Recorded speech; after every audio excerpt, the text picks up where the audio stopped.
Welcome to the another session of percentages. So last session में हमने कुछ basic concepts लिए थे जहाँ पे हमने कन्वर्ट की थी अपनी फ्रैक्शन वैल्यू को परसेंटेज वैल्यूज़ में। अब थोड़ा एक और एडवांस कॉन्सेप्ट लेंगे जिसका नाम है एबी रूल, या जिसको कहते हैं सक्सेसिव परसेंटेज चेंज। सो अगर कोई भी क्वांटिटी x% इंक्रीज़ हो रही है, यानी कि और y% इंक्रीज़ या डिक्रीज़ हो रही है, तो उस केस में ओवरऑल चेंज क्या आता है। तो उस टाइप की प्रॉब्लम्स को सॉल्व करने के लिए हमारे पास दो मेथड्स हैं, इनफैक्ट तीन मेथड्स हैं। एक है ए बी मेथड, दूसरा है रेशियो मेथड, और तीसरा है ट्री रूल। ट्री रूल हम लोग इतना यूज़ करते नहीं हैं, लेकिन ए बी मेथड और जो रेशियो मेथड है ये काफ़ी ज़्यादा सच जो प्रॉब्लम्स होता है उनको सिंप्लीफाई करने में आसान करता है। तो ए बी मेथड का हम देखेंगे, फिर उसके बाद हम रेशियो मेथड देखेंगे, फिर उसके बेस पे हम लोग कुछ स्मॉल स्मॉल प्रॉब्लम्स लेंगे, उसके बाद एडवांस प्रॉब्लम्स लेके हम लोग उसको सिंप्लीफाई करेंगे। ठीक है, तो पहले देखेंगे A B method. A B method में हम लोग दो मतलब दो कॉन्सेप्ट देखेंगे। एक तो जहाँ पे हम लोग दो वेरिएबल्स का इस्तेमाल करेंगे, यानी कि अगर x और y परसेंट चेंज है, x% चेंज है और y% चेंज है, तो उस केस में ओवरऑल चेंज क्या आता है। और दूसरी हम बात करेंगे तीन वेरिएबल्स की। तीन वेरिएबल्स यानी कि x% चेंज है, y% चेंज है और z% चेंज है। तो देन उस केस में हम लोग ओवरऑल चेंज कैसे फाइंड करेंगे, तो वो चीज़ें हम लोग डिस्कस करेंगे। पहले हम लोग देखेंगे दो वेरिएबल्स की कॉन्सेप्ट। ठीक है, तो दो वेरिएबल्स लेते हैं। तो पहले हम लोग देखेंगे टू वेरिएबल्स। तो लेट्स सपोज इसमें भी हम लोग देखेंगे कि अगर कोई क्वांटिटी x% इंक्रीज है और y% इंक्रीज है, देन ओवरऑल चेंज क्या होगा उस केस में हमारे पास। तो उस ओवरऑल चेंज होगा x% plus y% plus x into Y divide by 100। ठीक है, तो ये आप लोग मेमोराइज कर लीजिए फॉर्मूला। इस फॉर्मूला के बेस्ड पे आप लोग अलग अलग कॉन्सेप्ट जो अलग अलग क्वेश्चन जो है वो सॉल्व कर सकते हैं। अब यहाँ पे हमने देखा दो वेरिएबल्स में दोनों इंक्रीज वाली वैल्यूज देखी, लेकिन अगर एक इंक्रीज है और एक डिक्रीज है, देन ओवरऑल चेंज क्या आएगा उस केस को हम लोग देखेंगे। लेट्स सपोज अगर कोई क्वांटिटी x% इंक्रीज है, देन y% डिक्रीज होती है, तो उस केस में ओवरऑल चेंज क्या होगा। उस केस में ओवरऑल चेंज होता है x% माइनस y%। तो ये आप लोग देखिए, डिक्रीज जहाँ पे लगाएंगे वहाँ पे माइनस का साइन आएगा, तो साइन में कंफ्यूज ना हो जाए, क्योंकि साइन से ही आपका जो पूरा ही क्वेश्चन जो है वो चेंज हो जाएगा। आपको लगेगा मैं ठीक करके आया हूँ, लेकिन जो जो आंसर होगा वो डिफरेंट होगा। तो इसलिए साइन कन्वेंशन जो है वो ये याद कर लीजिए आप लोग। देन आगे आता है plus x into Y divide by 100। तो 100 को भी आप लोग याद कर लीजिए, नीचे डिनोमिनेटर में 100 आता है। तो इस ये दोनों फॉर्मूले जो होंगे वो हमारे दो वेरिएबल्स में इंक्रीज और डिक्रीज वाले दोनों कॉन्सेप्ट्स को सॉल्व कर लेंगे। ठीक है, वहीं पे अगर तीन वेरिएबल्स आते हैं तो तीन वेरिएबल्स वाला कॉन्सेप्ट भी लेंगे। ठीक है, लेट्स सपोज हमारे पास तीन वेरिएबल्स हैं, थ्री वेरिएबल्स कॉन्सेप्ट। ठीक है, तो तीन वेरिएबल्स में क्या चीज होगी। तीन वेरिएबल्स में लेट्स सपोज हमारे पास x% चेंज है, देन y% है, फिर z% है, और तीनों इंक्रीज हैं। तीनों इंक्रीज हैं, देन उस केस में हमारे पास जो फाइनल वैल्यू जो निकल के आती है, फॉर्मूला क्या निकल के आता है, x% plus y% plus z% plus X Y Z divide by 1000 denominator में 1000 है, वहाँ पे 100 था, यहाँ पे 1000 है। तो फॉर्मूला में कंफ्यूज ना हो जाइए, यहाँ पे 1000 आएगा क्योंकि तीन वेरिएबल्स हैं, 3 जीरो। ठीक है, चार वेरिएबल्स का आएगा नहीं, लेकिन तीन वेरिएबल्स तक अगर आपको चेंज निकालना है तो नीचे डिनोमिनेटर का जो लास्ट में आता है वो उसको याद कर लीजिए। जितने वेरिएबल्स उतने जीरो, ऐसे आप मेमोराइज कर सकते हैं। ठीक है, वहीं पे ये तो हम लिया तीनों इंक्रीज हैं। अगर दो इंक्रीज हैं, एक डिक्रीज है या दो डिक्रीज है, तो फिर क्या आएगा। फिर देखेंगे x% इंक्रीज है, लेट्स सपोज y% इंक्रीज है और z% डिक्रीज है, देन फॉर्मूला क्या बन जाएगा हमारे पास। ये बन जाएगा x% प्लस y% प्लस नहीं minus minus z% plus X Y Z divide by 1000। तो ये कुछ कॉन्सेप्ट्स हैं जो हमने सीखे।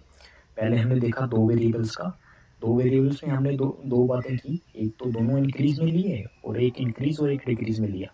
जहाँ पे भी डिक्रीज वाली चीज आ जाएगी वहां पे हम लोग क्या करेंगे, माइनस लगा लेंगे, ठीक है।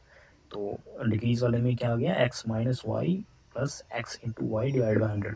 फिर हमने तीन वेरिएबल्स की बात की, तीन वेरिएबल्स में भी हमने तीनों इंक्रीज में लिए, फिर दो इंक्रीज और एक डिक्रीज लिया। यहाँ दोनों डिक्रीज भी ले सकते थे, लेकिन एक हमने जहाँ भी डिक्रीज होता है वहाँ पे माइनस का साइन आ जाएगा, तो उस चीज को आप लोग याद कर लीजिए। और साथ ही साथ जो डिनोमिनेटर वाला टर्म है, डिनोमिनेटर में वहाँ पे दो वेरिएबल्स थे तो हमने 100 लगा लिया, वहाँ पे डिनोमिनेटर में तीन वेरिएबल्स हैं तो तीन तीन वेरिएबल्स के लिए हम लोग क्या लगा लिया, 1000 लगा लिया, ठीक है। इस कॉन्सेप्ट के बेस में हम लोग कुछ क्वेश्चंस देखेंगे, ठीक है। हमने पहले इजी क्वेश्चंस लेंगे, उसके बाद थोड़े एडवांस कॉन्सेप्ट लेंगे, ठीक है। तो पहली प्रॉब्लम देखेंगे। तो पहली प्रॉब्लम कहती है a number increase by 25% and then, यहाँ पे एन लगा लीजिए, एंड देन बाय 20%, फिर ओवरऑल चेंज क्या आएगा, ठीक है। तो इसको सॉल्व कर लीजिए। पहला नंबर क्या है, इंक्रीज हो रहा है 25% से, फिर ये इंक्रीज हो रहा है 20% से, ठीक है।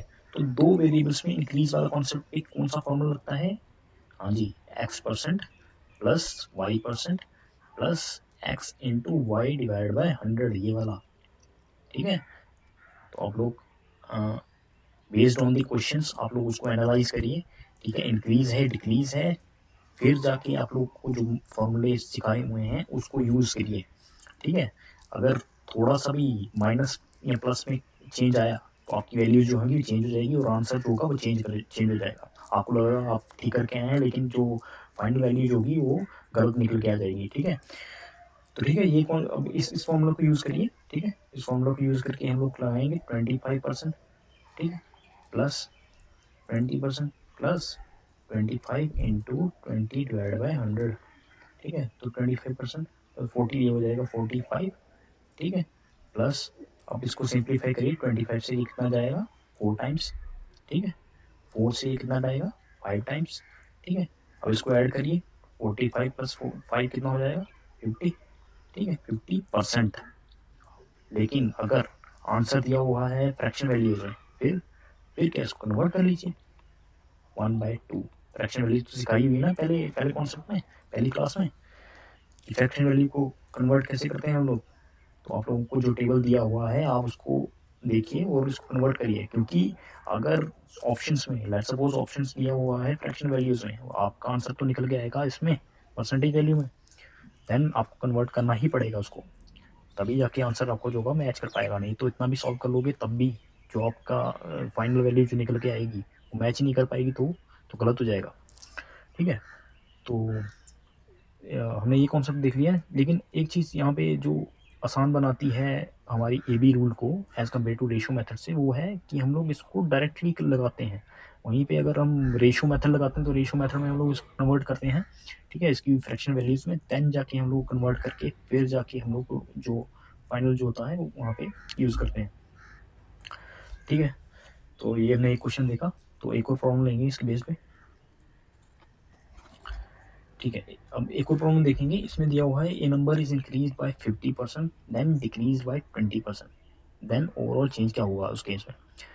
तो ठीक है, एक नंबर 50% से चेंज हो रहा है, 50% से इंक्रीज हो रहा है और 20% से डिक्रीज हो रहा है, डिक्रीज हो रहा है।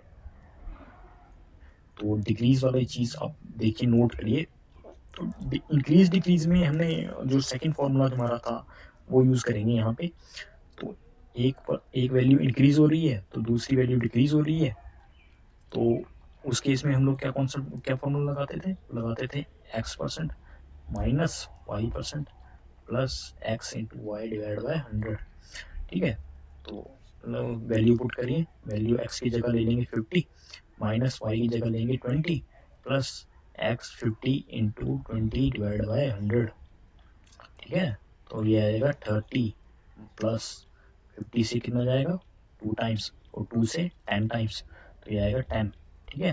तो ये जाएगा, वैल्यू हो जाएगी 40, ठीक है, 40% आएगा। लेकिन वहीं पे आंसर अगर दिया हुआ है हमारा फ्रैक्शन वैल्यू में, तो 40% को हम लोग कन्वर्ट ही कर लेंगे। कन्वर्ट किस में करेंगे? परसेंटेज वैल्यू में। तो 40% अगर जैसे 40% तो हम सीखते नहीं, तो 40% को हम लोग क्या करेंगे? 4% इंटू 10%। ठीक है, 4% की वैल्यू क्या होती है हमारे पास? 1/, या तो 4% की वैल्यू क्या होती है हमारे पास? 1/20। 10% की 1/10। सॉरी, अगर आंसर दिया हुआ है 40% में, तो 40% को कन्वर्ट कर लीजिए, इसकी वैल्यू आती है 2/5। कैसे 2/5? कैसे? 1/5 की कितनी होगी? 1/5 की होगी 20, और वहीं पे उसको 20 को करेंगे 2 टाइम्स, तो 20 इंटू 2 कितनी होगी? 40। ठीक है, 1/5 की वैल्यू आती है 20%। ठीक है, 1/5 फ्रैक्शन वैल्यू थी ना, तो अगर 2 टाइम्स है तो 2/5 को कितने टाइम हो जाएगी? हो जाएगी 40। ठीक है, ठीक है। तो हमने दो कॉन्सेप्ट देखे, एक में इंक्रीज और एक में डिक्रीज, और दूसरे में एक में इंक्रीज और एक में इंक्रीज, दो इंक्रीज और एक इंक्रीज एक डिक्रीज वाला कॉन्सेप्ट देखा। अब एक और कॉन्सेप्ट लेंगे जहाँ पे हम लोग वर्ड प्रॉब्लम देखेंगे, एक्चुअल वर्ड प्रॉब्लम कैसी रहती है। तो ये कॉन्सेप्ट देखिए, यहाँ पे दिया हुआ है Arun salary is increase by 50%। तो 50% से इंक्रीज है और उसके बाद डिक्रीज हुई है 50% से। अच्छा, इस कॉन्सेप्ट को अगर इस प्रॉब्लम को देखेंगे तो अरुण की सैलरी क्या है? 50% से इंक्रीज है, फिर 50% से डिक्रीज है। अगर बाय कॉन्सेप्ट देखेंगे तो 50% से इंक्रीज, 50% से डिक्रीज, तो इसका मतलब कि चेंज तो जीरो हो गया। नहीं, ये पूरा कॉन्सेप्ट रॉन्ग है, क्योंकि जो ओवरऑल चेंज होगा तो वहाँ पे कुछ ना कुछ वैल्यू जो होगी वो चेंज आएगी, क्योंकि पहली अगर 50% से इंक्रीज होके जो वैल्यू आएगी हमारे पास, दूसरी वैल्यू जो बनेगी उसका 50% डिक्रीज है। ठीक है, उसका 50% डिक्रीज करने पे फिर हमारे पास वैल्यू ऑब्टेन होती है डायरेक्टली। इस वैल्यू को जो हमारी पहली वैल्यू होती है उसका चेंज नहीं, तो पहले जो चेंज होके आया फिर उसका जो चेंज होके आया फिर उसकी डिक्रीज है। ठीक है, इसको बाय फॉर्मूला भी है, देखते हैं हम लोग। तो बाय फॉर्मूला अगर चाहेंगे तो ये होगा 50 minus 50 plus 50 into 50 divide by 100। ठीक है, तो ये तो जीरो होगी, लेकिन ये वाली टर्म तो बचेगी ना। तो ये वाली टर्म बचेगी, तो इसका आंसर क्या आएगा? 50 डिवाइड बाय 100 कितने से? 2 टाइम्स से, ये आएगा 25। 2 टाइम्स से तो ये आएगा 25। ठीक है, 25%। परसेंट को कन्वर्ट कर लीजिए, परसेंट को कन्वर्ट करेंगे तो ये आएगी 1/4। ठीक है, हाँ जी। तो एक और प्रॉब्लम लेते हैं हम इसके बेस पे। Ravi salary is increase by 50% and then by 50%। अच्छा, दोनों 50% इंक्रीज है, तो फिर से लगा लीजिए 50 plus 50 plus 50 into 50 divide by 100। तो ये क्या आ जाएगा हमारे पास? 100 प्लस 50 से गया 2 टाइम्स, 2 से 25 टाइम्स, आएगा 25, तो आएगा 125%। ठीक है, ठीक है। तो एक और देखेंगे लास्ट प्रॉब्लम। अब यहाँ पे देखिए, यहाँ पे क्या है? पहली वैल्यू तो 20% है ही, लेकिन दूसरी वैल्यू क्या है? डेसिमल में। डेसिमल में ये चीज़ ए बी रूल लगाओगे तो भाई साहब बहुत ज़्यादा टाइम कंज्यूमिंग है। तो इसलिए टाइम कंज्यूमिंग है, तो इसलिए हम ये मेथड तो लगा ही नहीं सकते हैं। तो हम कौन सा मेथड लगाएंगे? Ratio method. ठीक है, रेशियो मेथड, क्योंकि रेशियो मेथड में ही ये चीज़ जो होगी वो सिंप्लीफाई हो पाएगी। अगर ऐसे ऐड करने में गए तो जब मल्टीप्लाई करेंगे 20 को 16.66 से, तो दूसरे वाला पर्सन जो अगर रेशियो मेथड लगा रहा है वो तो इजीली सॉल्व करके निकल जाएगा, हमें तो टाइम टाइम लग जाएगा ना इसमें। इसलिए हम क्या यूज़ करेंगे? Ratio method.